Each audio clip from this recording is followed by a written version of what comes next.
नमस्ते दोस्तों। मेरा नाम है मिस्टर अननोन और आज की कहानी है ट्रक ड्राइवर के आपबीती के ऊपर। सर्दियों की एक ठंडी और सन्नाटे भरी रात। कोहरे ने पूरे हाईवे को अपने आगोश में ले लिया था। इस वीराने में एक ट्रक अपनी धीमी रफ्तार से आगे बढ़ रहा था। ट्रक के ड्राइवर विनोद की आंखों में नींद का नामो निशान नहीं था। घर पर बीमार बेटे की चिंता और समय पर दवाइयां पहुंचाने की जिम्मेदारी ने उसे आराम करने का मौका ही नहीं दिया। ढाबों से गुजरते हुए अजीब सी कहानियां उसके कानों में पड़ती थीं। इस रास्ते पर कुछ अनहोनी हो रही है। रात के अंधेरे में जो भी गुजरता है सुबह तक लौटता नहीं। लेकिन विनोद को इन बातों पर यकीन नहीं था। वो इन अफवाहों को नजरअंदाज कर अपना सफर तय कर रहा था। जैसे जैसे वह हाईवे पर आगे बढ़ता गया, कोहरा और घना होता गया। चारों तरफ खामोशी का ऐसा माहौल था कि उसके ट्रक की इंजन की आवाज भी डराने लगी। पर तभी कुछ ऐसा हुआ जिसने विनोद के सफर को हमेशा के लिए बदल कर रख दिया। कौन था वो और क्या हुआ उस रात, जानने के लिए जुड़े रहिए। यह कहानी है एक ऐसी आपबीती की जो आपको सर्दी में भी पसीना ला देगी। कहानी शुरू करने से पहले मेरी आपसे छोटी सी गुजारिश है कि इस वीडियो को लाइक करें और चैनल को सब्सक्राइब करना न भूलें, ताकि ऐसी दिलचस्प और डरावनी कहानियां मैं आपके लिए लाता रहूं। चलिए कहानी शुरू करते हैं। सर्दियों की रात थी। कोहरे ने पूरे हाईवे को अपनी चादर से ढक रखा था। विनोद, जो एक अनुभवी ट्रक ड्राइवर था, अपने ट्रक में बैठा धीमे धीमे गाड़ी चला रहा था। उसने पिछली रात ठीक से सोया नहीं था, लेकिन घर पर बीमार बेटे की दवाइयों का इंतजाम करने की जिम्मेदारी ने उसे आराम करने का वक्त नहीं दिया। उसकी बीवी ने जाते वक्त कहा था, जल्दी आना विनोद, बच्चे की हालत ठीक नहीं है। यह बात उसके दिल पर गूंज रही थी। ट्रक का हर किलोमीटर उसके दिल की धड़कनों को और तेज कर रहा था। रात के लगभग 2 बजे का वक्त होगा। विनोद ने हाईवे के किनारे एक ढाबे पर रुकने का सोचा। पेट्रोल पंप के पास बने उस ढाबे पर कुछ ट्रक पहले से खड़े थे। वह अपनी थकावट दूर करने के लिए चाय का एक कप लेने ढाबे पर गया।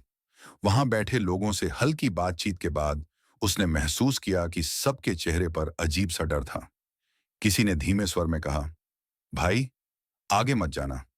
इस रास्ते पर आजकल कुछ अजीब हो रहा है। जो भी ट्रक ड्राइवर इस इलाके में रात गुजारता है वो सुबह वापस नहीं आता। विनोद ने इसे लोगों की अफवाह समझा और मुस्कुराते हुए कहा, डरने का क्या फायदा भाई, जिंदगी ही ऐसी है। मेरे पास टाइम नहीं है, मुझे जाना ही होगा। उसने चाय खत्म की और ट्रक स्टार्ट करके आगे बढ़ गया। हाईवे पर अजीब सी खामोशी थी। दूर दूर तक कोई गाड़ी नहीं दिख रही थी। ट्रक की हेडलाइट्स कोहरे में डूब रही थीं। तभी अचानक उसकी नजर सड़क किनारे खड़ी एक लड़की पर पड़ी। सफेद साड़ी में लिपटी वह लड़की ठंड में कांपती नजर आ रही थी।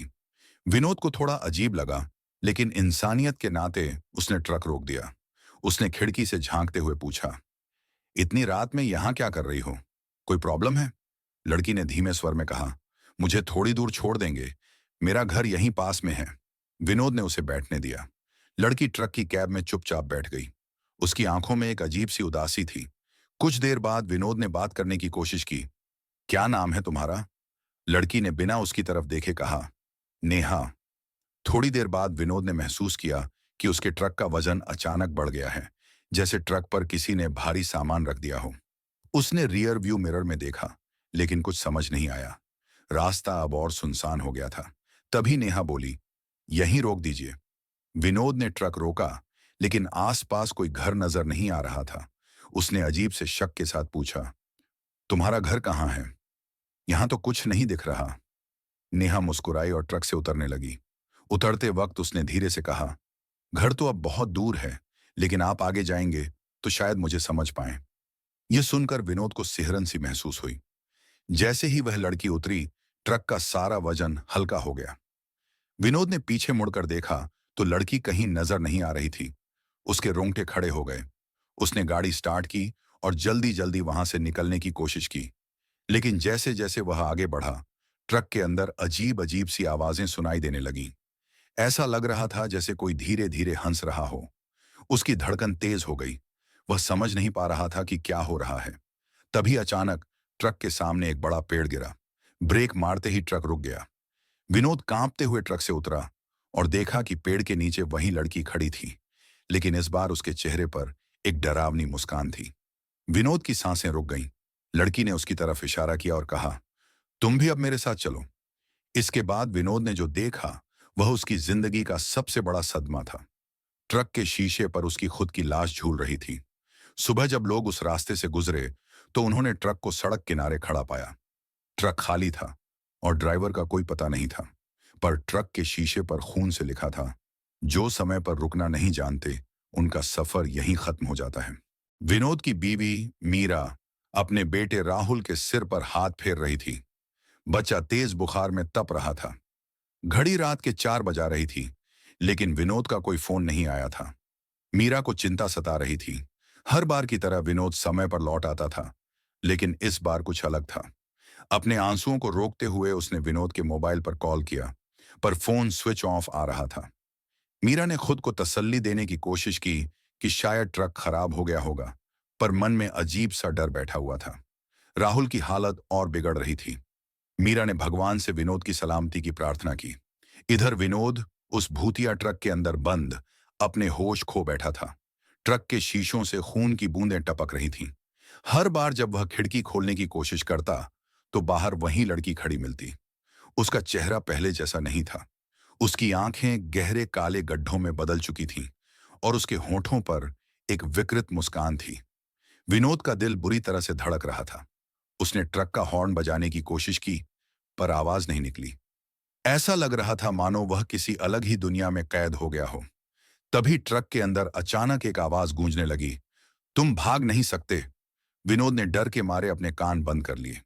तभी उसे ट्रक के पीछे से राहुल की आवाज सुनाई दी, पापा, मुझे बचा लो। विनोद के आंसू बहने लगे। वह ट्रक के केबिन में इधर उधर राहुल को ढूंढने लगा, लेकिन वह कहीं नहीं था। राहुल की चीखें उसके दिल को चीर रही थीं। विनोद को समझ नहीं आ रहा था कि क्या सच है और क्या झूठ। उसने खुद को बार बार यकीन दिलाने की कोशिश की कि ये सब उसकी कल्पना है। जब उसने ट्रक के गियर पर हाथ रखा तो उसे अपने बेटे की छोटी सी जैकेट वहां पड़ी मिली। विनोद टूट चुका था। राहुल! उसने जोर से चिल्लाया। उसने ट्रक का दरवाजा खोलने की कोशिश की, लेकिन दरवाजा जैसे बंद हो गया था। तभी उसने एक और आवाज सुनी, मीरा की आवाज, विनोद, राहुल मर गया। विनोद इस वाक्य को सुनकर सुन्न हो गया। उसे यकीन नहीं हो रहा था। जैसे ही विनोद ने ट्रक से बाहर देखने की कोशिश की, उसे दूर सड़क पर अपने बेटे का छोटा सा शरीर पड़ा नजर आया। वह चीखता हुआ ट्रक से बाहर कूद पड़ा। दौड़ते हुए उसने राहुल के पास पहुंचने की कोशिश की, लेकिन उसके पैर जैसे जमीन में धंस रहे थे। हर कदम के साथ वह महसूस कर रहा था कि वह राहुल से और दूर होता जा रहा है। और फिर सब कुछ गायब हो गया। वह बीच सड़क पर अकेला खड़ा था और वहां कोई नहीं था। तभी अचानक ट्रक अपने आप स्टार्ट हो गया। विनोद ने पीछे मुड़कर देखा तो ट्रक की हेडलाइट्स उसे घूर रही थीं। ट्रक में से वह लड़की फिर बाहर आई, लेकिन इस बार वह अकेली नहीं थी। उसके पीछे कई और लोग खड़े थे, हर उम्र के, हर तरह के। उनके चेहरे पर अजीब सा दर्द और गुस्सा था। विनोद ने डरते हुए पूछा, तुम लोग कौन हो? लड़की ने ठंडी आवाज में कहा, हम वो हैं जो इस रास्ते पर आए थे और कभी वापस नहीं जा सके। अब तुम भी हमारे साथ चलोगे? विनोद ने ट्रक की तरफ देखा तो उसने खुद को ड्राइवर की सीट पर बैठा पाया। ट्रक चल रहा था और ट्रक की खिड़कियों पर खून की बूंदें फिर से दिखाई दे रही थीं। विनोद को समझ नहीं आ रहा था कि वह कैसे वहां पहुंचा। तभी ट्रक के डैशबोर्ड पर उसकी बीवी की तस्वीर गिर गई। उस तस्वीर पर खून के निशान थे। और फिर अचानक ट्रक रुका। विनोद ने देखा कि वह एक पुरानी टूटी फूटी हवेली के सामने खड़ा है। ट्रक की हेडलाइट्स हवेली के गेट पर टिकी हुई थीं। हवेली के गेट पर बड़े बड़े अक्षरों में लिखा था, अंत का आरंभ। विनोद ने ट्रक से उतरने की कोशिश की, लेकिन उसका दरवाजा लॉक हो गया। तभी उसे अपने बेटे की आवाज फिर सुनाई दी, पापा, अंदर मत जाओ। विनोद का दिल थम सा गया। क्या यह सब सच था? क्या उसका बेटा सच में उस हवेली में कैद था? उसने मदद के लिए चिल्लाना शुरू किया, लेकिन दूर दूर तक कोई नहीं था। हवेली का गेट अपने आप खुलने लगा। अंदर से अजीब सी रोशनी और परछाइयां बाहर आ रही थीं। और फिर ट्रक की हेडलाइट्स बंद हो गईं। हर तरफ अंधेरा छा गया। विनोद ने अपनी आंखें बंद कर लीं। जब उसने उन्हें दोबारा खोला तो वह फिर से अपने ट्रक के अंदर था, लेकिन इस बार ट्रक का डैशबोर्ड पूरी तरह जल चुका था और वहां खून से लिखा था, सच का सामना करो, जो खोया है उसे वापस लाने का यही रास्ता है। विनोद ट्रक के केबिन में बैठा कांप रहा था। उसका शरीर थकान और डर से जकड़ा हुआ था। दिमाग में राहुल और मीरा के चेहरे घूम रहे थे। वो खुद से सवाल कर रहा था, ये सब मेरे साथ क्यों हो रहा है? क्या मैंने कभी किसी का बुरा किया है? उसके बेटे की मासूम हंसी उसे बार बार याद आ रही थी। अगर मैं वापस न पहुंचा तो? अगर राहुल। उसने खुद को रोका। आंखों से बहते आंसुओं को पोंछते हुए उसने फैसला किया कि वह उस हवेली के रहस्य का सामना करेगा। अपने बेटे के लिए उसे हर डर को मात देनी थी। जैसे ही वह ट्रक से उतरा, हवेली के अंदर से अजीब सी सिसकियों की आवाजें आने लगीं। वह गेट के पास पहुंचा तो देखा कि दरवाजा अपने आप धीरे धीरे खुल रहा था। अंदर का माहौल ठंडा और भयानक था। दीवारों पर अजीब अजीब आकृतियां बनी हुई थीं, जैसे कोई कहानी बता रही हूं। विनोद ने साहस बटोरकर कदम आगे बढ़ाया। अंदर जाते ही दरवाजा खुद ब खुद बंद हो गया। हवेली के भीतर का अंधकार इतना गहरा था कि उसे अपनी ही परछाई नहीं दिख रही थी। अचानक उसे ऐसा महसूस हुआ कि कोई उसके पीछे खड़ा है। उसने डरते डरते पलटकर देखा, लेकिन वहां कुछ नहीं था। वहां से गुजरते वक्त उसे एक कमरे का दरवाजा हल्का सा खुला दिखा। कमरे के अंदर एक पुराना झूला धीरे धीरे हिल रहा था, जैसे कोई बच्चा उस पर बैठा हो। विनोद ने पास जाकर देखा तो झूले पर राहुल की वही जैकेट रखी हुई थी जो वह ट्रक में देख चुका था। उसका दिल जोर जोर से धड़कने लगा। तभी झूले के पास रखे पुराने रेडियो से धीमी आवाज में गाना बजने लगा। लल्ला लल्ला लोरी। ये वही गाना था जो मीरा राहुल को सुलाने के लिए गाया करती थी। विनोद के आंसू बहने लगे। उसने जोर से चिल्लाकर कहा, राहुल, पापा यहां है बेटा, मैं तुम्हें बचाने आया हूं। लेकिन कोई जवाब नहीं आया। तभी अचानक कमरे की खिड़की अपने आप खुल गई और बाहर से तेज हवा का झोंका अंदर आया। झूले पर रखी जैकेट हवा में उड़कर नीचे गिर गई। जैसे ही विनोद ने जैकेट उठाई, उसे ऐसा महसूस हुआ जैसे किसी ने उसके कंधे पर हाथ रखा हो। उसने पलट कर देखा और जो उसने देखा उसने उसकी रूह को कंपा दिया।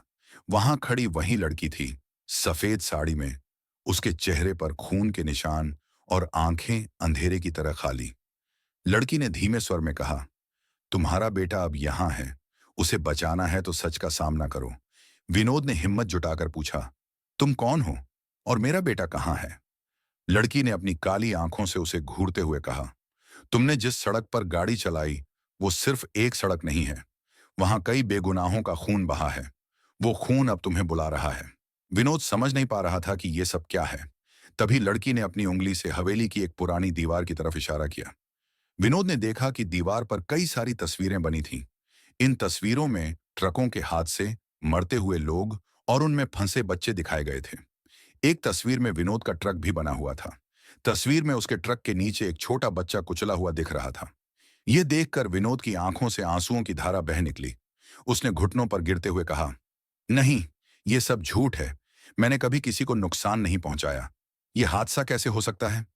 लड़की ने उसकी तरफ देखकर कहा, याद करो विनोद, उस दिन जब तुम जल्दी में थे और गाड़ी तेज चला रहे थे, उस दिन तुमने पलटकर भी नहीं देखा कि सड़क पर क्या हुआ था।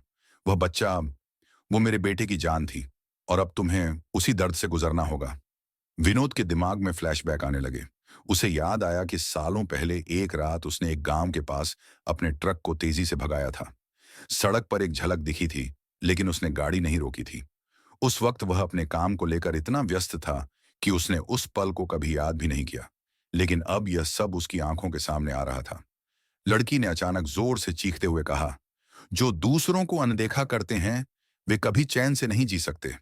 हवेली के अंदर अचानक से खिड़कियां और दरवाजे जोर जोर से खुलने और बंद होने लगे। एक भयंकर आंधी उठी और विनोद खुद को बचाने के लिए कोने में दुबक गया। अचानक से सब कुछ शांत हो गया। विनोद ने जब आंखें खोलीं तो वह खुद को हवेली के बाहर पाया। लेकिन इस बार उसके सामने सिर्फ हवेली नहीं थी।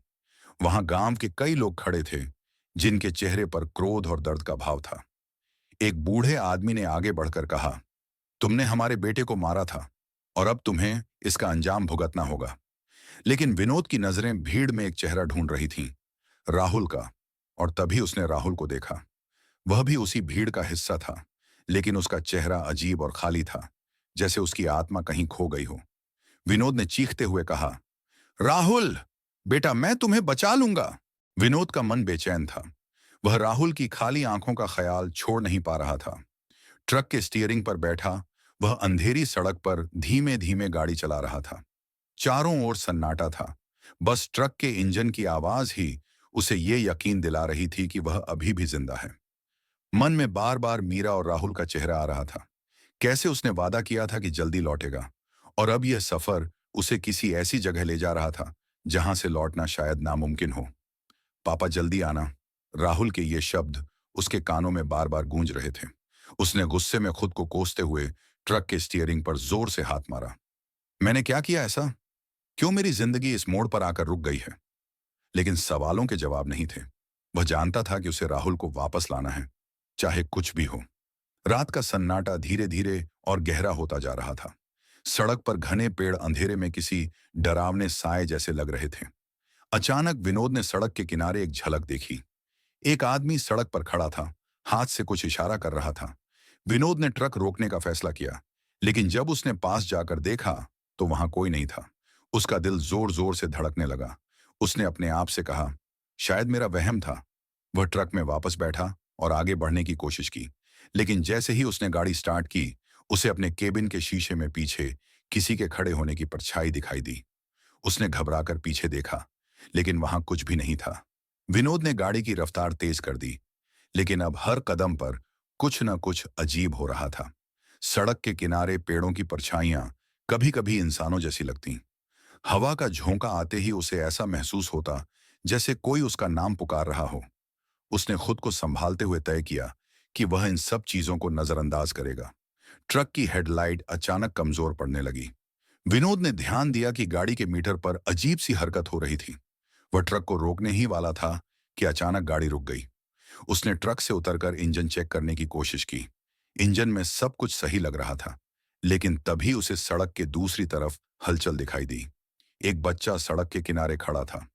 वह ठीक वैसी ही जैकेट पहने हुए था जैसी राहुल की थी। विनोद की सांसें थम गईं। उसने पास जाकर बच्चे को आवाज दी, राहुल बेटा। लेकिन बच्चा बिना कुछ बोले पेड़ों के पीछे भागने लगा। विनोद उसे रोकने के लिए उसके पीछे दौड़ा। घने जंगल के बीच जाकर वह अचानक रुक गया। वहां चारों तरफ अंधेरा था। तभी उसे किसी के रोने की आवाज सुनाई दी। उसने आवाज की दिशा में देखा तो पाया कि एक औरत जमीन पर बैठी रो रही थी। वह वही औरत थी जिसे उसने हवेली में देखा था। विनोद ने पास जाकर कहा, तुम कौन हो? मेरे बेटे को छोड़ दो। औरत ने अपना सिर उठाया। उसकी आंखों से आंसू बह रहे थे। उसने धीमे स्वर में कहा, तुम्हें अपने पापों का प्रायश्चित करना होगा। तुम्हारे बेटे की जान इस दर्द का मोल है। विनोद गुस्से में चिल्लाया, मैंने कुछ गलत नहीं किया। ये सब तुम कर रही हो। मुझे राहुल को वापस दो। लेकिन औरत सिर्फ उसकी तरफ देखती रही। अचानक से उसके चेहरे पर एक अजीब सी मुस्कान आई। उसने कहा, जिन्हें तुम भूल गए वे तुम्हें कभी नहीं भूलते। तुमने अपने काम के लिए उन्हें कुचला, और अब वे तुम्हें इस दर्द का एहसास दिलाएंगे। उसके ये शब्द सुनते ही विनोद को अपने ट्रक से जुड़े पुराने हादसे याद आने लगे। वह जमीन पर गिरकर रोने लगा। मुझे माफ कर दो। मैं नहीं जानता था कि उस दिन मेरे ट्रक के नीचे कोई था। मैं जल्दी में था। मुझे राहुल को बचाने दो। लेकिन औरत ने जवाब नहीं दिया। उसने अपनी उंगली से आसमान की तरफ इशारा किया। अचानक जंगल में एक अजीब सी रोशनी फैल गई। विनोद ने देखा कि रोशनी में कई चेहरे थे। वे सब उसे घूर रहे थे, जैसे उसे बदला लेना चाहते हों। विनोद ने आंखें बंद कर लीं। जब उसने दोबारा आंखें खोलीं तो खुद को फिर से ट्रक के केबिन में पाया। वह पसीने में भीगा हुआ था, लेकिन इस बार कुछ अलग था। केबिन में राहुल की आवाज गूंज रही थी, पापा, आप मुझे बचाने आए हो ना? विनोद ने मुड़कर देखा, लेकिन राहुल कहीं नहीं था। उसने शीशे में देखा तो राहुल ट्रक के पीछे खड़ा हुआ दिखाई दिया। वह मुस्कुरा रहा था, लेकिन उसकी मुस्कान में कुछ अजीब था। विनोद का दिल डर से कांपने लगा। उसने शीशे में राहुल की तरफ हाथ बढ़ाया, लेकिन जैसे ही उसने ऐसा किया, ट्रक के अंदर लाइट्स झपकने लगीं। अचानक ट्रक का रेडियो अपने आप चालू हो गया। एक आवाज सुनाई दी, तुम्हारे पास अब बस एक मौका है। अगर तुम सच का सामना नहीं करोगे तो तुम्हारा बेटा हमेशा के लिए खो जाएगा। विनोद का चेहरा थका हुआ और डर से भरा हुआ था। वह ट्रक की सीट पर बैठा गहरी सांसें ले रहा था। चारों ओर सन्नाटा था। सिर्फ इंजन की धीमी धीमी आवाज सुनाई दे रही थी। रेडियो की अजीबो-गरीब आवाज अब बंद हो चुकी थी, लेकिन वह शब्द उसके कानों में गूंज रहे थे। तुम्हारे पास बस एक मौका है। विनोद को ऐसा लग रहा था जैसे उसकी जिंदगी अब कांच के टुकड़ों की तरह बिखर गई हो। एक तरफ उसके दिल में राहुल को वापस पाने की चाहत थी और दूसरी तरफ डर का अंधेरा। उसे यकीन नहीं हो रहा था कि वह अपने बेटे के लिए इस हद तक जा सकता है। ट्रक के शीशे में वह बार बार राहुल की परछाई देखता, लेकिन जब पलट कर देखता तो वहां कुछ नहीं होता। अचानक उसने ट्रक रोक दिया। उसे लगा शायद वह अपनी हिम्मत खो रहा है, लेकिन तभी सड़क के किनारे एक छोटी सी झोपड़ी दिखाई दी। झोपड़ी की खिड़की से हल्की रोशनी बाहर आ रही थी। विनोद को लगा शायद कोई उसकी मदद कर सके। वह झोपड़ी के पास गया और दरवाजा खटखटाया। दरवाजा खुला और एक बूढ़ी औरत बाहर आई। उसकी आंखों में कुछ ऐसा था जो विनोद को शांत भी कर रहा था और डरा भी रहा था। क्या चाहिए? उसने धीमे लेकिन गूंजते स्वर में पूछा। मेरा बेटा, वह खो गया है, मुझे उसे ढूंढना है, विनोद ने कांपती आवाज में कहा। औरत ने उसे अंदर बुलाया। झोपड़ी के अंदर अजीब सी चीजें थीं। दीवारों पर पुराने चित्र, धूप की तेज गंध और एक पुरानी मेज पर जलता हुआ दिया। औरत ने उसे बैठने का इशारा किया। तुम्हारे चेहरे पर डर साफ झलक रहा है, लेकिन डर से ज्यादा बड़ा होता है इंसान का अपराध बोध, उसने कहा। विनोद ने सिर झुका लिया। मैंने कुछ गलत नहीं किया, बस मैं जल्दी में था। मुझे पता नहीं चला कि। उसकी आवाज टूट गई। औरत ने उसकी बात काटते हुए कहा, सच से भागने से कुछ नहीं बदलेगा।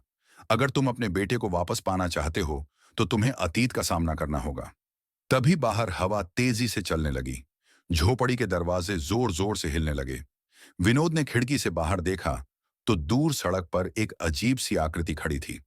वह आकृति धीरे धीरे उसकी तरफ बढ़ रही थी।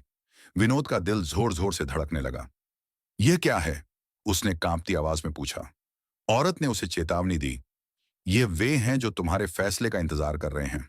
तुम्हारे किए गए कर्म अब तुम्हारे सामने खड़े हैं। वह आकृति अब और पास आ चुकी थी। विनोद ने देखा कि वह इंसानी आकार में थी, लेकिन उसका चेहरा धुंधला और डरावना था। उसने डर के मारे औरत से पूछा, यह मुझे क्यों देख रही है? यह तुम्हारे अंदर छुपे डर का चेहरा है। अगर तुम इसका सामना नहीं करोगे तो यह तुम्हें खत्म कर देगा, औरत ने कहा। विनोद की हिम्मत जवाब देने लगी। तभी झोपड़ी की लाइट झपकने लगी और हर तरफ अजीब सी आवाजें गूंजने लगीं। तुम हमें बचा सकते थे, एक डरावनी आवाज आई। विनोद ने देखा कि झोपड़ी के अंदर अचानक कई परछाइयां उभरने लगीं। हर परछाई उसे घूर रही थी। उनकी आंखें लाल और चेहरे विकृत थे। विनोद ने डर से अपनी आंखें बंद कर लीं, लेकिन आवाजें तेज होती गईं। आवाजों के बीच विनोद ने एक जानी पहचानी आवाज सुनी। पापा, आप मुझे बचाने नहीं आएंगे? ये राहुल की आवाज थी। विनोद ने अपनी आंखें खोली। वह परछाइयों के बीच राहुल को खड़ा देख सकता था। राहुल! उसने चिल्लाकर कहा, लेकिन जैसे ही उसने राहुल की तरफ बढ़ने की कोशिश की, उसके पैर जकड़ गए। वह हिल भी नहीं सकता था। राहुल ने रोते हुए कहा, आपने मुझे छोड़ दिया। आपने मुझे बचाने के लिए कुछ नहीं किया। विनोद की आंखों में आंसू आ गए। नहीं बेटा, ऐसा मत कहो। मैं तुम्हें कभी नहीं छोड़ सकता, वह रोते हुए बोला। लेकिन राहुल की आंखों में गुस्सा और दर्द था। आपने उन लोगों की मदद नहीं की जो आपकी वजह से मर गए। अब उनकी आत्माएं मुझे नहीं छोड़ेंगी। विनोद जमीन पर गिरकर रोने लगा। उसे अपने हर उस गुनाह का एहसास हो रहा था जिसे उसने नजरअंदाज किया था। वह खुद से कह रहा था, मैंने क्या किया? मैंने अपनी लालच और बेपरवाही से कितने जिंदगियां बर्बाद कर दी। औरत ने अचानक कहा, यह सिर्फ तुम्हारे बेटे की बात नहीं है। यह उन सब की बात है जिन्हें तुमने अपने स्वार्थ के लिए कुचला। तुम्हारा ट्रक सिर्फ एक वाहन नहीं था, वह उन आत्माओं को ले जाने का जरिया बन चुका था जो न्याय की तलाश में थी। विनोद ने हैरान होकर उसकी तरफ देखा। क्या मतलब है तुम्हारा? औरत ने धीरे से जवाब दिया, तुम्हारा ट्रक उन आत्माओं को कैद करने का स्थान बन गया है। जब तक तुम अपने गुनाहों को स्वीकार नहीं करोगे और उन आत्माओं को न्याय नहीं दोगे, तब तक तुम्हारा बेटा कभी सुरक्षित नहीं होगा। तभी झोपड़ी का दरवाजा अपने आप खुल गया। बाहर खड़ी आकृति ने अपना हाथ उठाया और इशारा किया। विनोद ने देखा कि उसका ट्रक अब झोपड़ी के पास आ गया था, लेकिन ट्रक की खिड़कियों के अंदर कई डरावने चेहरे दिखाई दे रहे थे। वे चेहरे चीख रहे थे जैसे वह उनसे बचने की कोशिश कर रहे हों। विनोद को अब समझ में आ गया था कि यह सब उसके अतीत का नतीजा है। वह बुरी तरह घबराया हुआ था। लेकिन तभी औरत ने एक आखिरी बात कही, अगर तुम सच का सामना करोगे तो शायद तुम्हारा बेटा बच जाएगा। लेकिन याद रखना, इस सफर में तुम्हें अपनी आत्मा तक कुर्बान करनी पड़ सकती है। विनोद ने अपने ट्रक की तरफ देखा। उसे ट्रक के अंदर से राहुल की आवाज सुनाई दी। पापा जल्दी आओ, मुझे यहां से निकालो। विनोद ने भारी कदमों से ट्रक की तरफ बढ़ना शुरू किया, लेकिन जैसे ही उसने ट्रक का दरवाजा खोला, अंदर से एक तेज रोशनी निकली और सब कुछ अंधेरे में डूब गया। विनोद ने जैसे ही ट्रक के दरवाजे के अंदर झांका, उसकी आंखें छलक पड़ी। अंदर राहुल एक कोने में सहमा हुआ बैठा था। उसका चेहरा उदास था, जैसे वह कई दिनों से रो रहा हो। पापा मुझे यहां से ले चलो, उसने रोते हुए कहा। विनोद ने झट से उसका हाथ पकड़ लिया और उसे गले से लगा लिया। वह भावनाओं के सैलाब में बह गया। मुझे माफ कर दे बेटा, मैं तुम्हें यहां कभी नहीं छोड़ना चाहता था, विनोद ने रुंधी हुई आवाज में कहा। लेकिन तभी ट्रक के अंदर की फिजा बदलने लगी। चारों ओर धुआं भरने लगा और माहौल अजीब सा हो गया। राहुल की परछाई झिलमिलाने लगी, जैसे वह किसी और जगह से यहां लाई गई हो। विनोद ने उसे कसकर पकड़ लिया। नहीं, मैं तुम्हें खोने नहीं दूंगा। अचानक ट्रक के अंदर से डरावनी आवाजें गूंजने लगीं। तुम्हें लगता है तुम इसे यहां से बचा सकते हो? आवाजें जोर से हंसने लगीं। विनोद ने घबराकर चारों तरफ देखा। ट्रक की दीवारों पर हाथों के निशान उभरने लगे और उन निशानों से खून टपकने लगा। राहुल ने कांपते हुए कहा, पापा, ये मुझे यहां से जाने नहीं देंगे। विनोद ने चीख कर कहा, कौन कौन नहीं जाने देगा? तभी ट्रक की खिड़की के बाहर वही आकृतियां फिर से दिखाई देने लगीं, जो उसने पहले झोपड़ी के बाहर देखी थीं। लेकिन अब वे ट्रक के अंदर आने की कोशिश कर रही थीं। दरवाजा अचानक अपने आप बंद हो गया और ट्रक खुद चलने लगा। विनोद ने स्टीयरिंग संभालने की कोशिश की, लेकिन उसकी पकड़ बेअसर थी। ऐसा लग रहा था जैसे कोई अदृश्य शक्ति ट्रक को चला रही हो। यह सब क्या हो रहा है? विनोद ने घबराकर चिल्लाया। राहुल अचानक छटपटाने लगा। पापा, मुझे कुछ हो रहा है। उसके चेहरे पर दर्द झलक रहा था। विनोद ने उसे संभालने की कोशिश की, लेकिन राहुल की छाया धीरे धीरे धुंधली होने लगी। नहीं, मैं तुम्हें नहीं खो सकता। विनोद की आंखों से आंसू बहने लगे। उसने राहुल को अपनी बाहों में कसकर पकड़ लिया। पापा, आप मेरी मदद क्यों नहीं कर पा रहे हैं? राहुल की आवाज धीमी हो गई। वह दर्द से कराह रहा था। विनोद ने खुद को बेबस और असहाय महसूस किया। उसने अपनी पूरी ताकत लगाई, लेकिन कुछ भी नहीं बदल सका। और फिर राहुल ने अपनी आखिरी सांस ली। उसकी छाया पूरी तरह से गायब हो गई। विनोद बुरी तरह टूट गया। उसने रोते हुए आसमान की तरफ देखा और चिल्लाया, भगवान, ये सब क्यों हो रहा है? मेरे बेटे को मुझे वापस दे दो। तभी ट्रक रुक गया। विनोद ने चारों तरफ देखा। वह किसी सुनसान गांव में खड़ा था। यह वही गांव था जहां वह एक बार एक एक्सीडेंट के बाद रुका था। उसके दिमाग में वह दिन ताजा हो गया जब उसने एक अनजान परिवार को अपने ट्रक से टक्कर मार दी थी। उसने सड़क पर पड़े उन शवों की तस्वीरें अपने दिमाग में दोबारा देखी। वह उन्हें छोड़कर भाग गया था, क्योंकि उसे डर था कि अगर वह रुका तो उसे जेल हो जाएगी। और अब वह समझ चुका था कि यही वे आत्माएं थीं जो उसे सजा देना चाहती थीं। तुमने हमारे बच्चों को मारा, अब हम तुम्हारे बेटे को नहीं छोड़ेंगे, हवा में गूंजती एक डरावनी आवाज ने कहा। विनोद ने जमीन पर गिरकर अपनी गलती स्वीकार की। मैंने गलती की है, मुझे माफ कर दो, लेकिन मेरे बेटे को छोड़ दो, उसने रोते हुए कहा।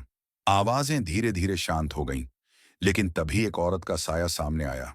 वह वही बूढ़ी औरत थी जिसे विनोद ने झोपड़ी में देखा था। उसने कहा, तुम्हारे पास एक आखिरी मौका है। अगर तुम अपने बेटे को बचाना चाहते हो तो तुम्हें उस रात के हर सच का सामना करना होगा। क्या मतलब? विनोद ने चौंक कर पूछा। इस गांव के हर घर में तुम्हारे किए हुए पाप छिपे हैं। उन पापों का सामना करना तुम्हारे बेटे की कुर्बानी से पहले जरूरी है। लेकिन याद रखना, हर सच तुम्हारे दिल को और चोट पहुंचाएगा, औरत ने कहा। ट्रक की लाइट अचानक जलने लगी। विनोद ने देखा कि ट्रक के अंदर कुछ कागज रखे हुए थे। उसने कांपते हाथों से उन कागजों को उठाया। वे पुलिस रिपोर्ट्स थीं, जिनमें उन लोगों के नाम और कहानियां दर्ज थीं जिनकी मौत उसके कारण हुई थी। और तभी ट्रक के हॉर्न ने जोर से बजना शुरू कर दिया। विनोद ने बाहर देखा और एक भयानक परछाई उसकी तरफ बढ़ रही थी। वह परछाई धीरे धीरे इंसानी रूप लेने लगी।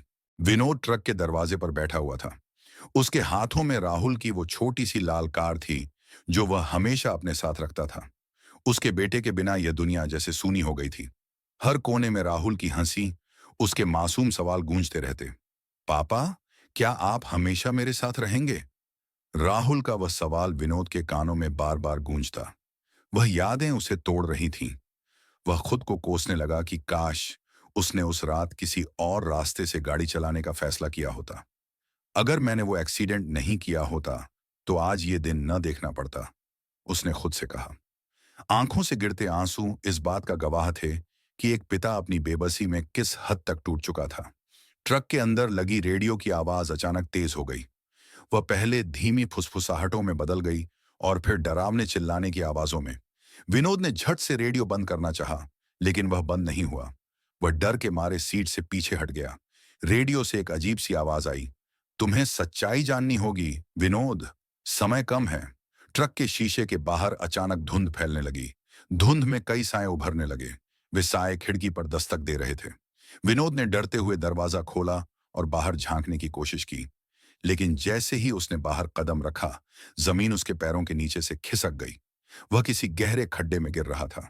चारों ओर अंधेरा था और फिर अचानक उसने राहुल को देखा। राहुल उसी खड्डे में खड़ा था। उसकी आंखों से आंसू बह रहे थे। पापा, आपने हमें क्यों मारा? राहुल की आवाज ने विनोद का दिल छलनी कर दिया। राहुल, बेटा मैं तुम्हें कभी नहीं मार सकता, विनोद ने चिल्लाते हुए कहा। लेकिन राहुल उसकी बात सुन ही नहीं रहा था। आपने मेरी मां और मेरी बहन को क्यों मारा पापा? विनोद स्तब्ध रह गया। राहुल जो कुछ कह रहा था वह उसके दिल को चीर कर रख दे रहा था। विनोद घुटनों के बल गिर पड़ा। मैंने कुछ नहीं किया बेटा, यह सब एक गलती थी, मुझे माफ कर दो। उसकी आवाज कांप रही थी, लेकिन राहुल बस खड़ा उसे घूरता रहा। अब माफी का समय नहीं है, आपको अपने किए की सजा मिलेगी, उसने कहा। विनोद की आंखों से आंसुओं की धार बह निकली। अगर मेरी गलती की सजा है तो मैं भुगतने को तैयार हूं, लेकिन प्लीज मुझे तुमसे दूर मत करो, उसने रोते हुए कहा। तभी अचानक माहौल बदलने लगा। चारों ओर एक भयानक सन्नाटा छा गया। राहुल के साथ खड़े साए धीरे धीरे इंसानी आकृतियों में बदलने लगे। वे सभी वो लोग थे जो उस एक्सीडेंट में मारे गए थे। एक महिला ने चीखते हुए कहा, तुमने हमारे बच्चों को कुचल दिया और अब तुम्हारा बच्चा भी हमारे साथ रहेगा। विनोद चौंक गया। तुम लोग कौन हो? उसने डरते हुए पूछा। तभी उसने देखा कि वे सभी लोग अजीब तरीके से मुस्कुरा रहे थे। हम वही आत्माएं हैं जिन्हें तुमने अपने ट्रक के नीचे रौंद दिया था। अब तुम्हें भी उस दर्द का एहसास होगा। विनोद को अपनी गलती का एहसास हो चुका था। उसने अपना सिर झुकाया और कहा, मैं अपनी जान देकर भी तुम्हारा बदला चुका लूंगा, लेकिन प्लीज मेरे बेटे को जाने दो। यह इतना आसान नहीं है, उन आत्माओं ने कहा। और तभी अचानक राहुल का शरीर गायब हो गया। विनोद ने चीखते हुए उसे पुकारा, लेकिन कोई जवाब नहीं आया। विनोद बेसुध सा होकर वहीं बैठ गया। तभी उसके सामने जमीन पर एक नक्शा प्रकट हुआ। वह नक्शा उसी गांव का था जहां वह खड़ा था। उस पर कई निशान बने हुए थे। यह क्या है? उसने कांपते हुए पूछा। तभी हवा में वही बूढ़ी औरत की आवाज गूंजी, तुम्हारे बेटे की रूह को बचाने के लिए तुम्हें इस नक्शे पर बने हर निशान तक जाना होगा। हर जगह एक सच छिपा है जो तुम्हारे पापों को उजागर करेगा। लेकिन याद रखना, हर सच के साथ तुम्हारी परीक्षा और कठिन होती जाएगी। विनोद ने कांपते हुए नक्शा उठाया। मैं ये सब कर सकता हूं, लेकिन क्या मेरा बेटा वापस आएगा? उसने पूछा। यह तुम्हारे ऊपर है विनोद। अगर तुमने सभी सच्चाइयों का सामना कर लिया तो हो सकता है तुम्हारा बेटा बच जाए। विनोद ने नक्शा कसकर पकड़ लिया। वह जानता था कि यह रास्ता मुश्किल और खतरनाक होगा, लेकिन वह अपने बेटे को बचाने के लिए किसी भी हद तक जाने को तैयार था। विनोद रात के अंधेरे में गहरी सोच में डूबा हुआ था। उसने अपने हाथों में वो नक्शा थाम रखा था जो उसकी जिंदगी और मौत का सवाल बन चुका था। हर निशान के पीछे एक दर्दनाक सच्चाई छिपी थी। राहुल की हंसी, उसकी मासूमियत और वो छोटा सा चेहरा बार बार विनोद की आंखों के सामने आ रहा था। पापा, मुझे बचा लो। राहुल की मध्यम आवाज उसके दिल को छलनी कर रही थी। विनोद की आंखें आंसुओं से भरी हुई थीं। तुम्हें कुछ नहीं होगा बेटे, मैं तुम्हें वापस लेकर आऊंगा, उसने नक्शे की ओर देखते हुए कहा। नक्शे पर पहला निशान गांव के पुराने मंदिर के पास बना हुआ था। वह वहां पहुंचा तो हर चीज अजीब सी लग रही थी। मंदिर के पास लगी घंटियां खुद ब खुद हिल रही थीं, जैसे हवा से नहीं बल्कि किसी अदृश्य शक्ति से चल रही हों। मंदिर के अंदर घुसते ही उसे एक गूंज सुनाई दी, तुमने हमें कुचला विनोद, अब तुम्हारी बारी है। मंदिर के कोने में एक पुराना दर्पण रखा हुआ था। विनोद ने जैसे ही उसमें झांका, उसने खुद को खून से सना हुआ देखा। उसके हाथों में एक मासूम बच्चे का खिलौना था जो खून से लथपथ था। यह क्या है? विनोद ने घबराते हुए पूछा। तभी उसके पीछे एक परछाई उभरी।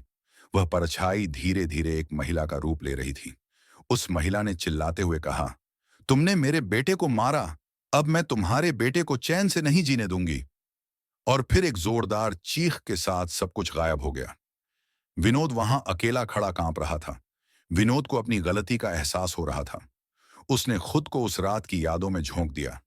वह रात जब वह शराब के नशे में ट्रक चला रहा था। सड़क पर एक परिवार अपने बच्चे के साथ गुजर रहा था। ट्रक ने उन्हें कुचल दिया। विनोद ने डर के मारे वहां से भागने का फैसला किया।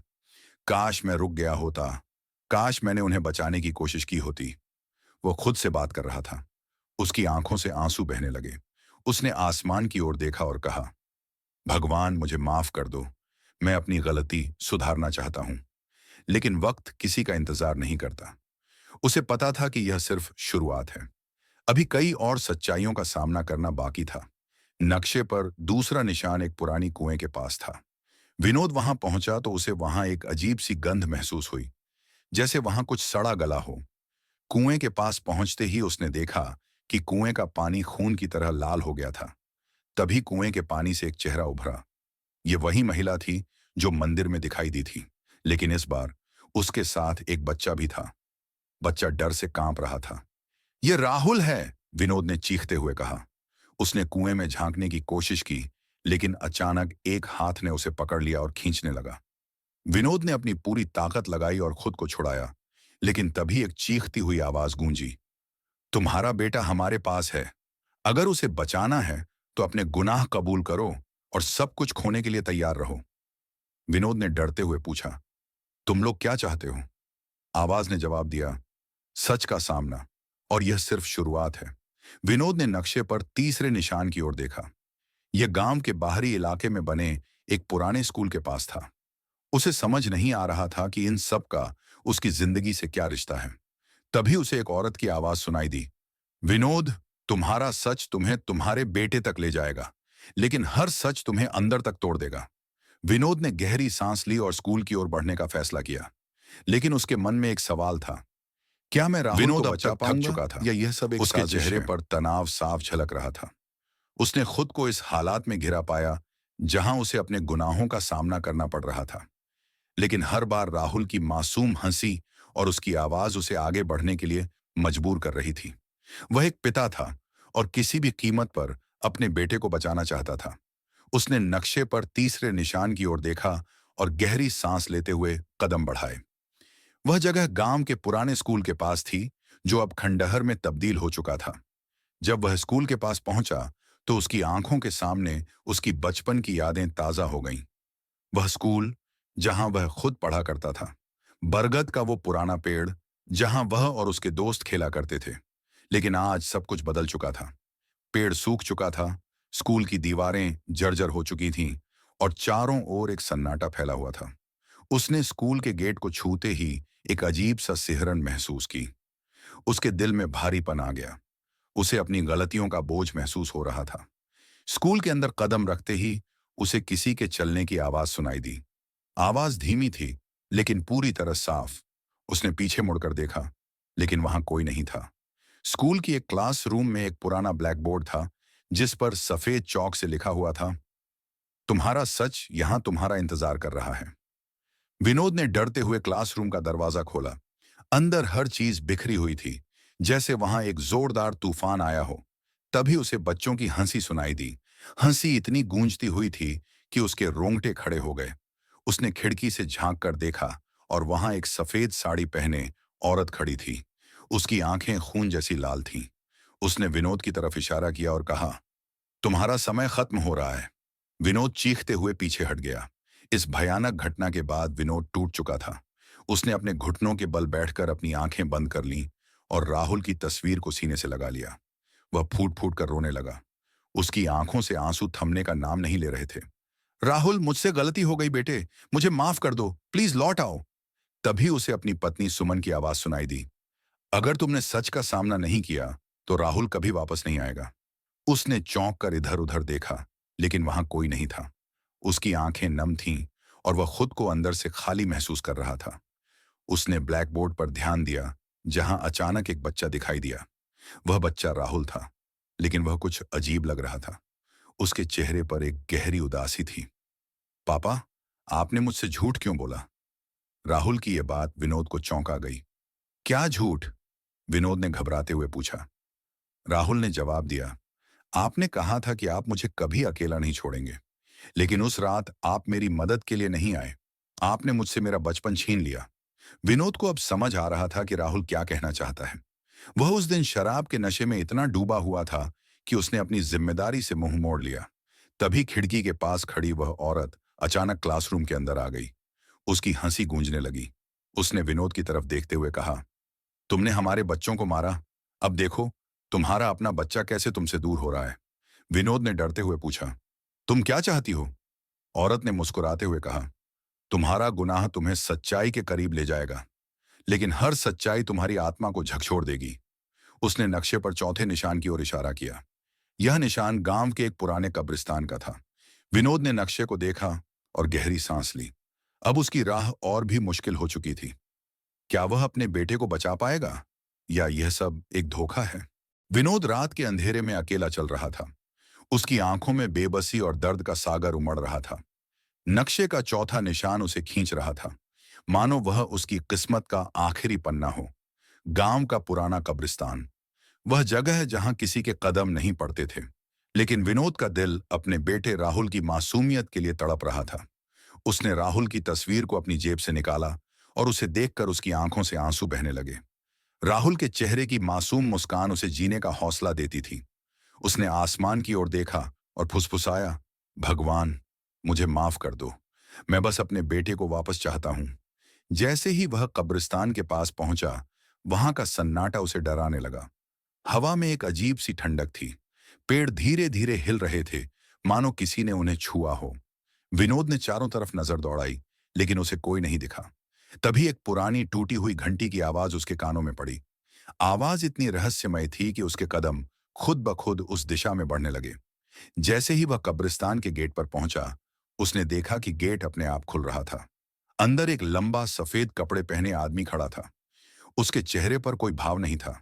उसने विनोद की तरफ इशारा किया और गहरे स्वर में कहा, सच जानने की हिम्मत है तो अंदर आओ। विनोद का शरीर ठंड से कांप रहा था, लेकिन उसने हिम्मत करके अंदर कदम रखा। कब्रिस्तान के बीचों बीच एक छोटी सी कब्र थी, जिस पर लिखा था, राहुल विनोद कुमार, मासूम आत्मा। विनोद के पैर रुक गए। उसका दिल धड़कने लगा। उसने अपने बेटे की कब्र देखी तो वह फूट फूट कर रोने लगा। नहीं, यह सच नहीं हो सकता। राहुल जिंदा है। मैंने उसे देखा था। मैंने उसकी हंसी सुनी थी। वह घुटनों के बल बैठ गया और मिट्टी को अपने हाथों से खोदने लगा। उसकी आंखों में आंसुओं का सैलाब था। तभी उसने महसूस किया कि कोई उसके कंधे पर हाथ रख रहा है। उसने मुड़कर देखा तो उसकी पत्नी सुमन खड़ी थी, लेकिन उसका चेहरा अजीब था। उसकी आंखें गहरी काली थीं और उसकी मुस्कान ठंडी और डरावनी थी। तुम्हें अब सच का सामना करना होगा विनोद। तुम्हारे झूठ ने हमें यह दिन दिखाया है। तभी विनोद को याद आने लगा कि उस रात क्या हुआ था। वह शराब के नशे में गाड़ी चला रहा था और राहुल उसकी गोद में सो रहा था। अचानक एक मोड़ पर गाड़ी अनियंत्रित हो गई और पेड़ से टकरा गई। जब विनोद को होश आया तो राहुल गायब था। उसने कभी किसी को इस घटना के बारे में सच नहीं बताया। सुमन ने आगे कहा, तुम्हारे पापों का परिणाम तुम्हारे सामने है। राहुल अब इस दुनिया में नहीं है, लेकिन उसकी आत्मा तुम्हारे साथ है। वह तब तक चैन नहीं पाएगा जब तक तुम अपने गुनाहों का प्रायश्चित नहीं करोगे। तभी अचानक जमीन फटने लगी। विनोद को ऐसा महसूस हुआ कि वह किसी अंधेरे गड्ढे में गिर रहा है। उसके चारों ओर बच्चे की हंसी गूंजने लगी। उसने राहुल की आवाज सुनी, पापा, मुझे बचा लो। लेकिन जब उसने चारों ओर देखा तो राहुल कहीं नहीं था। जैसे ही विनोद ने खुद को संभाला, उसने देखा कि वह अब कब्रिस्तान में नहीं था। वह एक अजीब सी जगह पर था, जहां चारों ओर धुंध फैली हुई थी। वहां एक पुराना दर्पण रखा था और उसमें राहुल का चेहरा दिखाई दिया। राहुल ने कहा, सच्चाई अभी खत्म नहीं हुई है। अगर तुम मुझे बचाना चाहते हो तो 5वें निशान पर जाओ। वहां तुम्हें वह मिलेगा जो तुम्हारी जिंदगी बदल देगा। दर्पण गायब हो गया और विनोद फिर से कब्रिस्तान में आ गया। वह कांपते हुए नक्शे को देखता है और 5वें निशान की ओर बढ़ने की तैयारी करता है, लेकिन उसके दिल में डर और उम्मीद दोनों का तूफान चल रहा है। विनोद नक्शे का 5वां निशान देखकर हैरान था। यह निशान उसके अपने घर की तरफ इशारा कर रहा था। उसने खुद को समझाया कि शायद नक्शे में कोई गलती हो, लेकिन नक्शे की सटीकता ने उसके अंदर की शंका को और बढ़ा दिया। अपने घर की ओर कदम बढ़ाते हुए उसकी आंखों में राहुल का मासूम चेहरा बार बार घूम रहा था। उसके दिल में एक अनकही प्रार्थना चल रही थी, राहुल, बस एक बार लौट आओ, मुझे माफ कर दो। रास्ते भर उसे याद आने लगे वो दिन जब राहुल उसके साथ खेलता था। उसकी मासूम हंसी और भोले सवालों ने घर को हमेशा खुशियों से भर दिया था। लेकिन अब वही घर उसे ठंडा और अजनबी लगने लगा था, जैसे वह कोई अनजाना सफर तय कर रहा हो। जैसे ही वह घर पहुंचा, उसे दरवाजे पर खून के धब्बे दिखे। वह चौंक गया। खून के ये निशान अंदर की ओर जा रहे थे। उसने दरवाजा खोला तो घर का माहौल अजीब सा महसूस हुआ। हर चीज अपनी जगह पर थी, लेकिन सब कुछ ठंडा और सन्नाटे में डूबा हुआ। उसने राहुल के कमरे की ओर देखा। कमरे का दरवाजा धीरे धीरे अपने आप खुलने लगा। अंदर की स्थिति देखकर विनोद के होश उड़ गए। दीवारों पर राहुल की तस्वीरें टंगी हुई थीं, लेकिन हर तस्वीर के चेहरे पर एक गहरी खरोंच थी। कमरे के बीचों बीच एक काले रंग का झूला लटका हुआ था, जो धीरे धीरे हिल रहा था। तभी झूले के पास से एक हल्की सी आवाज आई, पापा। यह राहुल की आवाज थी। विनोद ने मुड़कर देखा, लेकिन वहां कोई नहीं था। डर और हैरानी के बीच उसने महसूस किया कि झूला तेजी से हिलने लगा है। विनोद की हिम्मत जवाब दे रही थी, लेकिन उसने खुद को संभाला और झूले के पास गया। झूले के नीचे एक पुरानी किताब रखी हुई थी। किताब के पन्ने फटे हुए थे और उस पर खून के धब्बे लगे हुए थे। उसने किताब उठाई और पहले पन्ने पर लिखा था, यह तुम्हारा सच है, इसे पढ़ो और अपने अतीत का सामना करो। विनोद ने कांपते हाथों से किताब के पन्ने पलटे। उसमें वही रात दर्ज थी जब उसका एक्सीडेंट हुआ था। राहुल की मासूमियत को बचाने के लिए उसने उस रात गाड़ी चलाने का फैसला किया था, लेकिन उसकी लापरवाही ने सब कुछ छीन लिया। किताब पढ़ते पढ़ते उसकी आंखों से आंसू बहने लगे। वह जोर से चीख पड़ा, मैंने ऐसा क्यों किया? राहुल, मुझे माफ कर दो। तभी राहुल की हंसी पूरे कमरे में गूंजने लगी। वह हंसी धीरे धीरे तेज और डरावनी होती जा रही थी। विनोद ने अपने कान बंद कर लिए, लेकिन वह आवाज उसकी आत्मा को चीर रही थी। जैसे ही विनोद ने किताब का आखिरी पन्ना पलटा, कमरे की दीवारें हिलने लगीं। दीवारों से खून रिसने लगा और राहुल की तस्वीरें जलने लगीं। विनोद ने देखा कि दीवार पर एक दरवाजा बन रहा था। दरवाजे के ऊपर लिखा था, यहां से बाहर मत जाओ, वरना सच तुम्हें खत्म कर देगा। लेकिन विनोद के पास और कोई रास्ता नहीं था। उसने दरवाजा खोला और वह एक अंधेरी सुरंग में पहुंच गया। सुरंग के अंत में उसे एक प्रकाश की किरण दिखाई दी। वह उस रोशनी की ओर बढ़ने लगा। जैसे ही वह रोशनी के पास पहुंचा, उसने देखा कि वह एक जंगल में खड़ा था। जंगल के बीचों बीच एक विशाल पेड़ था और उस पेड़ के तने में राहुल खड़ा था। राहुल ने उसकी ओर देखा और कहा, पापा, ये सब तुम्हारे की का परिणाम है। तुमने जो गुनाह किया है वह तुम्हें माफ नहीं करेगा, लेकिन मैं तुम्हें बचा सकता हूं। राहुल की बात सुनकर विनोद के होश उड़ गए। उसने राहुल से पूछा, बेटा, ये सब क्या है? मैं तुम्हें वापस पाना चाहता हूं। राहुल ने मुस्कुराते हुए कहा, तुम्हें एक और निशान पर जाना होगा। वहां तुम्हें मेरी सच्चाई मिलेगी, लेकिन याद रखना, ये सफर आसान नहीं होगा। तभी जंगल में तेज हवा चलने लगी और राहुल की छवि गायब हो गई। विनोद खुद को अकेला पाकर घबरा गया। उसने जेब से नक्शा निकाला और देखा कि उसमें एक नया निशान जुड़ गया था। यह निशान गांव के पुराने मंदिर की ओर इशारा कर रहा था। विनोद गांव के पुराने मंदिर की ओर बढ़ रहा था। जेब में रखा नक्शा अब उसके लिए सिर्फ कागज का टुकड़ा नहीं था, बल्कि एक उम्मीद थी। उम्मीद कि वह अपने बेटे राहुल को वापस पा सके। रास्ते में उसे अपने पुराने दिन याद आने लगे। वह दिन जब राहुल पहली बार स्कूल गया था। उसकी नन्ही उंगलियां जो कसकर विनोद की उंगलियां पकड़ती थीं। उसकी आवाज जो हर बार पापा कहते ही विनोद के दिल को सुकून देती थी। जंगल के रास्ते पर चलते हुए विनोद की आंखों में राहुल का चेहरा बार बार घूम रहा था। उसने अपने आप से कहा, मैंने सब कुछ खो दिया, लेकिन इस बार नहीं। मैं राहुल को वापस लाऊंगा, चाहे मुझे अपनी जान ही क्यों ना देनी पड़े। जैसे ही विनोद मंदिर के करीब पहुंचा, उसने महसूस किया कि माहौल बदलने लगा है। हवा में अजीब सी ठंडक थी। मंदिर के चारों ओर झाड़ियां और सूखे पेड़ थे, जो अंधेरे में और डरावने लग रहे थे। मंदिर के दरवाजे पर पहुंचते ही विनोद को एक तेज चीख सुनाई दी। वह ठिठक गया। उसकी सांसें तेज हो गईं।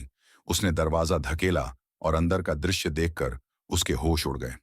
मंदिर के अंदर दीवारों पर खून के धब्बे थे और फर्श पर पुराने टूटे हुए खिलौने पड़े थे।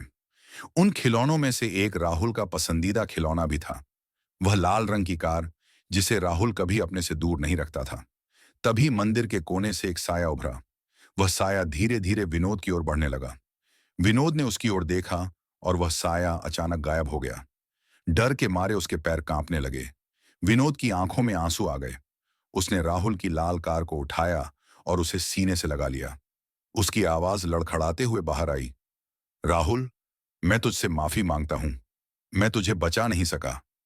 उसकी चीखें पूरे मंदिर में गूंजने लगीं। तभी उसे राहुल की हंसी सुनाई दी। वह आवाज इतनी मासूम थी कि विनोद का दिल टूट गया। उसने आवाज की दिशा में देखा तो उसे मंदिर के अंदर एक पुराना दर्पण नजर आया। दर्पण के अंदर राहुल खड़ा था, लेकिन उसका चेहरा उदास और डरावना था। विनोद ने दर्पण की ओर हाथ बढ़ाया, लेकिन राहुल ने कहा, पापा, अब बहुत देर हो चुकी है। विनोद घुटनों के बल बैठ गया। उसकी आंखों से आंसुओं की धारा बह निकली। वह चिल्लाया, नहीं, मैं तुझे वापस लाऊंगा। मैं तुझे बचाऊंगा। राहुल ने दर्पण के अंदर से इशारा किया। उसने कहा, पापा, उस दरवाजे को खोलो। विनोद ने देखा कि मंदिर के पिछले हिस्से में एक दरवाजा था जो अब तक उसकी नजरों से छिपा हुआ था। वह दरवाजे की ओर बढ़ा। दरवाजे को खोलते ही वह एक अंधेरी सुरंग में पहुंच गया। सुरंग के अंदर चारों ओर अजीब अजीब चिन्ह बने हुए थे और दीवारों पर किसी अनजानी भाषा में लिखा हुआ था। सुरंग के अंत में एक बड़ा पत्थर रखा था और उस पर एक ताबूत रखा हुआ था। ताबूत के चारों ओर जलती हुई मोमबत्तियां थीं। विनोद ने ताबूत को खोलने की कोशिश की, लेकिन ताबूत अपने आप खुल गया। अंदर राहुल लेटा हुआ था, लेकिन यह राहुल नहीं था। उसका चेहरा काला और डरावना हो चुका था। उसकी आंखें लाल और भयानक थीं। विनोद चीख पड़ा, लेकिन तभी राहुल ने अपनी आंखें खोलीं और कहा, तुमने मुझे मरने दिया।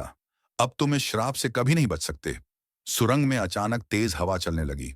राहुल का शरीर गायब हो गया और ताबूत के अंदर से एक और नक्शा निकला। नक्शे पर लिखा था, यह तुम्हारी अगली मंजिल है। वहां तुम्हें सच का सामना करना पड़ेगा। विनोद ने नक्शा उठाया और उसने देखा कि अगला निशान गांव के पास बने एक पुराने कुएं की ओर इशारा कर रहा था। लेकिन वह जानता था कि यह सफर इतना आसान नहीं होगा। रात गहरी हो चुकी थी।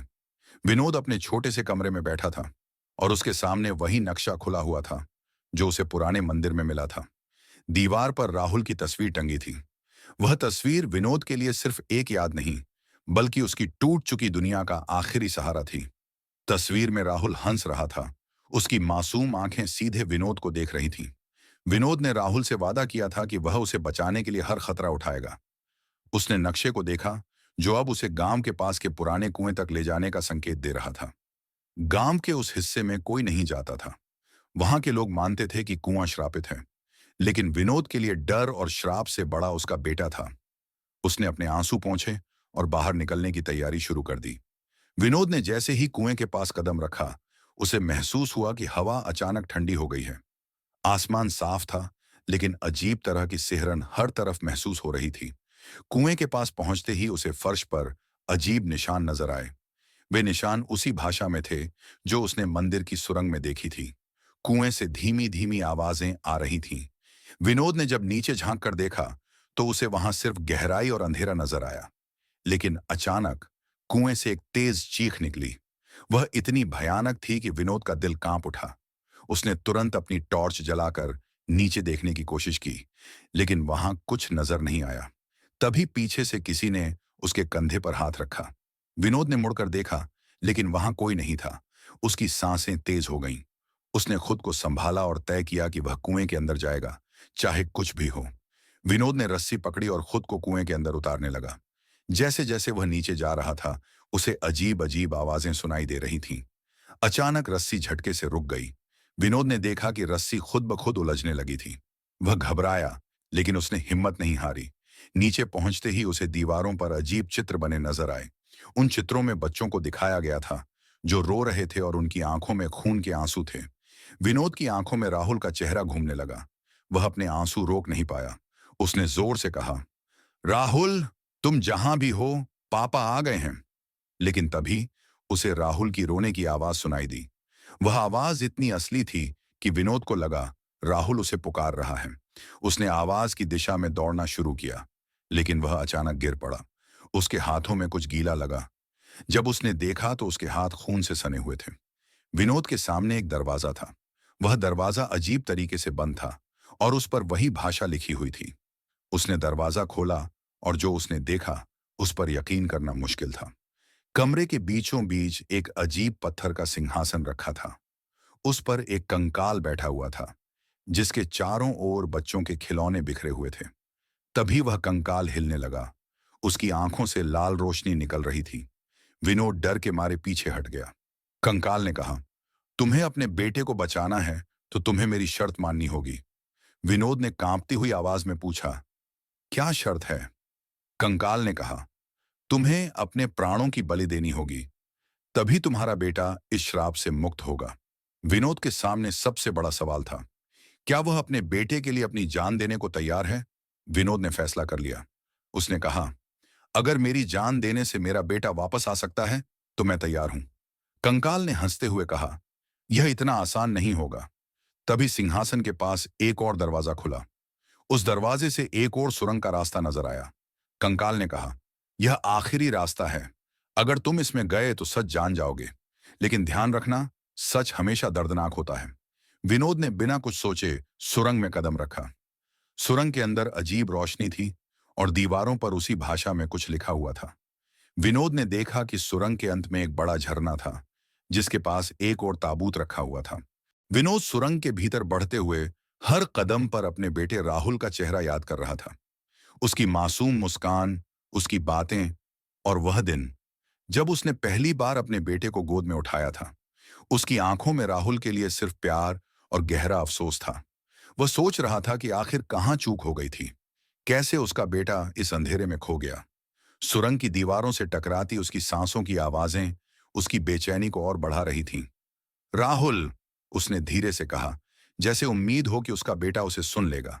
लेकिन सुरंग के सन्नाटे ने उसे जवाब नहीं दिया। उसकी आंखों से आंसू बहने लगे। वह महसूस कर सकता था कि समय उसके हाथ से फिसल रहा है। सुरंग में एक मोड़ पर पहुंचते ही विनोद का पैर अचानक किसी ठोस चीज से टकराया। उसने नीचे देखा तो एक पुराने लकड़ी के बक्से को पाया। बक्सा खून के धब्बों से लिपटा हुआ था। जैसे ही उसने उसे खोलने की कोशिश की, बक्से से एक अजीब सी चीख निकलकर पूरे सुरंग में गूंज उठी। विनोद डर के मारे पीछे हट गया। तभी उसे ऐसा महसूस हुआ कि कोई उसके पीछे खड़ा है। उसने धीरे धीरे मुड़कर देखा, लेकिन वहां कोई नहीं था। सुरंग की दीवारों पर अचानक परछाइयां दौड़ने लगीं। ऐसा लग रहा था जैसे कोई उसे घूर रहा हो। उसने अपने कदम तेज कर दिए, लेकिन सुरंग में आगे बढ़ते ही उसे दीवारों पर लटकते हुए पुराने चित्र दिखाई दिए। उनमें बच्चों को दिखाया गया था, जो किसी अनजान शक्ति से डरकर रो रहे थे। उनकी आंखें खाली थीं, जैसे उन्होंने सब कुछ खो दिया हो। विनोद के रोंगटे खड़े हो गए। आगे बढ़ते हुए विनोद ने देखा कि सुरंग के एक कोने में एक छोटा लड़का बैठा हुआ था। उसकी पीठ विनोद की तरफ थी। राहुल! उसने चिल्लाकर पुकारा। विनोद दौड़कर उस लड़के के पास पहुंचा, लेकिन जैसे ही उसने उसे छुआ, वह लड़का धुएं में बदल गया। विनोद की आंखें भर आईं। उसने जमीन पर घुटनों के बल गिरकर रोते हुए कहा, राहुल, मैं यहां हूं, प्लीज वापस आ जाओ। उसकी चीखों में दर्द और निराशा थी। उसे ऐसा लगने लगा कि शायद वह अपने बेटे तक कभी नहीं पहुंच पाएगा। तभी अचानक सुरंग के अंत में एक चमकती हुई रोशनी नजर आई। वह रोशनी उसकी उम्मीद बन गई। वह उठा और तेजी से उसकी तरफ दौड़ा। रोशनी के पास पहुंचते ही विनोद ने देखा कि वहां एक बड़ा दरवाजा था। दरवाजे पर अजीब संकेत बने हुए थे। जैसे ही उसने दरवाजा खोला, उसे वहां एक पुराना झरना नजर आया, जिसके पास एक बड़ा ताबूत रखा हुआ था। ताबूत के ऊपर राहुल की तस्वीर रखी हुई थी। विनोद का दिल धड़कने लगा। उसने डरते डरते ताबूत खोला और जो उसने देखा वह उसकी कल्पना से परे था। ताबूत के अंदर एक लड़के की परछाई थी। वह परछाई धीरे धीरे वास्तविक रूप ले रही थी। पापा! एक धीमी आवाज सुनाई दी। विनोद की आंखों में आंसू आ गए। राहुल, ये तुम हो? परछाई ने सिर हिलाया, लेकिन तभी झरने से एक भयानक आकृति बाहर निकली। वह आकृति अजीब आवाज में बोली, अगर राहुल को ले जाना है तो तुम्हें अपनी आत्मा की कुर्बानी देनी होगी। विनोद ने बिना सोचे कहा, मैं तैयार हूं। लेकिन आकृति ने डरावनी हंसी में कहा, तुम्हारे बलिदान से चीजें इतनी आसान नहीं होंगी। सच जानने के लिए तुम्हें आगे जाना होगा। 5वां भाग। अगले एपिसोड का रहस्य आकृति गायब हो गई और झरने के पास एक और सुरंग प्रकट हुई। विनोद ने राहुल की परछाई की तरफ देखा, जो अब वापस ताबूत में जा चुकी थी। सुरंग के अंदर से अजीब आवाजें आ रही थीं। क्या विनोद इस नई सुरंग का सामना कर पाएगा? क्या यह राहुल को बचाने की आखिरी उम्मीद है, या यह एक और धोखा है? सुरंग में कदम रखते ही विनोद को ऐसा महसूस हुआ जैसे समय और स्थान दोनों स्थिर हो गए हों। हर तरफ अंधकार था, लेकिन उस अंधकार में चमकती लाल आंखें उसे देख रही थीं। सुरंग की दीवारों पर अजीब अजीब आकृतियां उभर रही थीं, कभी डरावने चेहरे तो कभी टूटे हुए हाथ। उसकी सांसें तेज हो गईं। वह सोच रहा था कि यह अंत है या नई शुरुआत। तभी एक धीमी आवाज उसके कानों में पड़ी। विनोद, वापस जाओ, यहां तुम्हारे लिए कुछ नहीं है। विनोद ने आवाज की दिशा में देखा, लेकिन वहां कोई नहीं था। उसने अपने बेटे को बचाने का संकल्प लिया था और वह अब पीछे हटने वाला नहीं था। सुरंग के अंत में उसे एक बड़ा दर्पण नजर आया। दर्पण में उसका प्रतिबिंब नहीं था, बल्कि राहुल का चेहरा दिखाई दे रहा था। राहुल उसे पुकार रहा था, पापा, मुझे बचा लो, मुझे यहां से बाहर निकालो। विनोद ने दर्पण को छूने की कोशिश की, लेकिन उसकी उंगलियां जैसे ही दर्पण से टकराईं, वह टूटकर हजारों टुकड़ों में बिखर गया। हर दर्पण का टुकड़ा अब एक छोटे पोर्टल में बदल गया। हर पोर्टल में भयानक दृश्य दिखाई दे रहे थे। चिल्लाते हुए लोग, जलती हुई दुनिया और अजीब जीव जो अंधकार में शिकार कर रहे थे। विनोद को समझ नहीं आ रहा था कि क्या करे। तभी एक हल्की सी रोशनी एक पोर्टल से निकलकर उसके पास आई। उस रोशनी ने कहा, विनोद, तुमने अपने बेटे को बचाने के लिए सब कुछ सहा है, लेकिन यह लड़ाई तुम्हारे अंदर की कमजोरी और डर के खिलाफ है। अगर तुम अपने डर को हरा दो, तो तुम राहुल को बचा सकते हो। विनोद ने अपने भीतर की सारी हिम्मत जुटाई और उस रोशनी का पीछा किया। रोशनी उसे एक बड़े हॉल में ले गई, जहां एक विशाल सिंहासन पर वही डरावनी आकृति बैठी हुई थी जिसे उसने पहले देखा था। उसके चारों ओर आग की लपटें थीं और राहुल एक पिंजरे में बंद था। तो तुम वापस आ गए, आकृति ने गुस्से में कहा। तुम्हें पता है कि यहां से कोई जीवित नहीं जा सकता। विनोद ने दृढ़ता से कहा, तुम जो चाहो ले लो, लेकिन मेरे बेटे को छोड़ दो। आकृति हंसी और बोली, अगर तुम अपनी आत्मा कुर्बान करोगे तो राहुल को आजाद किया जा सकता है, लेकिन याद रखना, आत्मा कुर्बान करने का मतलब है कि तुम अंधकार में फंस जाओगे। विनोद ने बिना एक पल गंवाए कहा, मैं तैयार हूं। मेरे बेटे की जिंदगी मेरी जिंदगी से कहीं ज्यादा कीमती है। जैसे ही उसने यह कहा, पूरी जगह कांपने लगी। आग की लपटें बुझ गईं और राहुल का पिंजरा खुल गया, लेकिन विनोद का शरीर धीरे धीरे गायब होने लगा। राहुल ने रोते हुए चिल्लाया, पापा, मत जाओ। तभी रोशनी फिर से प्रकट हुई। उसने कहा, विनोद, तुम्हारे बलिदान ने इस श्रापित जगह को मुक्त कर दिया है। अब तुम्हें अपनी आत्मा कुर्बान करने की जरूरत नहीं है। तुम्हारा प्यार और साहस ही इस श्राप को तोड़ने के लिए काफी था। पूरी जगह एक झटके में बदल गई। अंधकार गायब हो गया और विनोद और राहुल अब एक हरे भरे जंगल में खड़े थे। राहुल ने अपने पिता को गले लगाया और रोते हुए कहा, पापा, मैं डर गया था। विनोद ने उसके सिर पर हाथ फेरा और कहा, अब सब ठीक है, हम सुरक्षित हैं। जैसे ही वे जंगल से बाहर निकले, विनोद ने महसूस किया कि जीवन में सबसे बड़ी ताकत डर नहीं, बल्कि प्यार और बलिदान है। उसने सीखा कि सच्चे प्यार और हिम्मत के साथ कोई भी अंधकार मिटाया जा सकता है। इस कहानी ने हमें यह सिखाया कि हमारे डर हमें कमजोर नहीं बनाते, वे हमें अपनी ताकत को पहचानने का अवसर देते हैं। प्यार, साहस और बलिदान सबसे बड़ी शक्तियां हैं जो किसी भी कठिनाई को पार कर सकती हैं। अंधकार हमेशा के लिए नहीं होता। हर अंधकार के बाद उजाले की सुबह आती है। बस हमें उसे पाने का हौसला रखना चाहिए। दोस्तों, अगर आपको ये कहानी पसंद आई हो तो इसे लाइक करना ना भूलें। अपने दोस्तों के साथ जरूर शेयर करें और हमारे चैनल को सब्सक्राइब करें, ताकि ऐसी ही डरावनी और रोमांचक कहानियां आप तक सबसे पहले पहुंचें। अपनी राय और विचार कमेंट में जरूर बताएं, क्योंकि आपका सपोर्ट ही हमें और बेहतरीन कहानियां लाने की प्रेरणा देता है। तो मिलते हैं बहुत जल्द एक और नई डरावनी और रहस्यमयी कहानी के साथ। तब तक बने रहिए हमारे साथ और देखते रहिए mister unknown the horror podcast.